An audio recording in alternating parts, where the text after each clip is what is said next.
Yes, മുതലപ്പുഴയെ സംബന്ധിച്ചിടത്തോളം ഈ തെരഞ്ഞെടുപ്പ് പ്രതിഷേധം രേഖപ്പെടുത്താനുള്ള അവസരം കൂടിയാണ്. 11 വർഷമായി പുഴയുടെ അശാസ്ത്രീയ നിർമ്മാണം മൂലം ദുരിതത്തിലാണ് ഇവിടത്തുകാർ.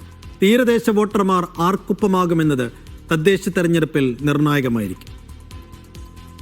കേരളം ചർച്ച ചെയ്ത് പ്രശ്നപരിഹാരം കണ്ടെത്തിയെന്ന് വിധി എഴുതിയ ഇടമാണ് മുതലപ്പുഴി.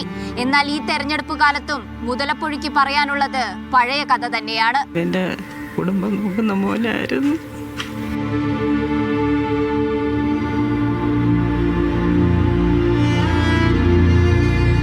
പുഴയുടെ അശാസ്ത്രീയ നിർമ്മാണം അപകടങ്ങൾ തുടർക്കഥയാക്കി.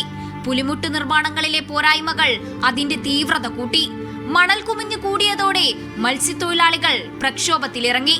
എന്നിട്ടും മാറ്റങ്ങൾ ഏതുമില്ലാതെ ദുരിതങ്ങൾ അതേപടി തുടരുന്നു.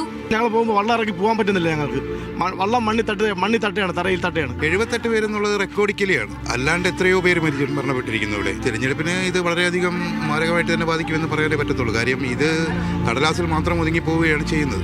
സർക്കാർ നടത്തിവരുന്ന നവീകരണ പ്രവർത്തനങ്ങൾ കൊണ്ട് പ്രശ്നങ്ങൾക്ക് പരിഹാരമാകുന്നില്ലെന്നാണ് മത്സ്യത്തൊഴിലാളികൾ പറയുന്നത്. 177 കോടി രൂപയുടെ പദ്ധതി നടപ്പിലാക്കിയതിനു ശേഷം ആ പദ്ധതിയോടനുബന്ധിച്ച് നടത്തുന്ന പ്രവർത്തനങ്ങൾ മാത്രമേ ഇവിടെ നടക്കുന്നുള്ളൂ. പല മീറ്റിങ്ങുകളും വളരെ വ്യക്തമായിട്ട് പറഞ്ഞതാണ് ഈ നടക്കുന്ന പദ്ധതി കൃത്യമായ പ്ലാനുകളും മറ്റും പൊതുജനങ്ങളെ ബോധ്യപ്പെടുത്തണം. തദ്ദേശ തെരഞ്ഞെടുപ്പിൽ കാലം ഇത്രയും അനുഭവിച്ച ദുരിതം മനസ്സിൽ കണ്ടായിരിക്കും വോട്ട് രേഖപ്പെടുത്തുക എന്ന് ചിലർ പറയുമ്പോൾ മറ്റു ചിലർ വോട്ട് രേഖപ്പെടുത്തില്ലെന്നും പറയുന്നു. ഞങ്ങൾക്ക് കുറെ ആപത്തുകളും ബുദ്ധിമുട്ടുകളും കഷ്ടപ്പാടുകളും ഉണ്ടായപ്പോൾ ആരെയും ഞങ്ങൾ കണ്ടില്ല.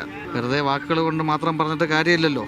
നമ്മൾ ഇലക്ഷന് വോട്ട് ചെയ്യാൻ പോവണ്ട എന്നുള്ള ഒരു തീരുമാനം വരെ ഞങ്ങൾക്ക് ഉണ്ടായിരുന്നു. പുഴയുടെ വീതിയും ഡ്രഡ്ജിങ്ങിലൂടെ ആഴവും കൂട്ടിയാൽ മാത്രമേ ശാശ്വത പരിഹാരമാകൂ എന്ന് ആവർത്തിക്കുകയാണ് മുതലപ്പുഴക്കാർ. മുതലപ്പുഴയിലെ പ്രശ്നങ്ങൾ തദ്ദേശ തെരഞ്ഞെടുപ്പിനെ ബാധിക്കുമെന്ന് ഉറപ്പിക്കുകയാണ് മത്സ്യത്തൊഴിലാളികൾ.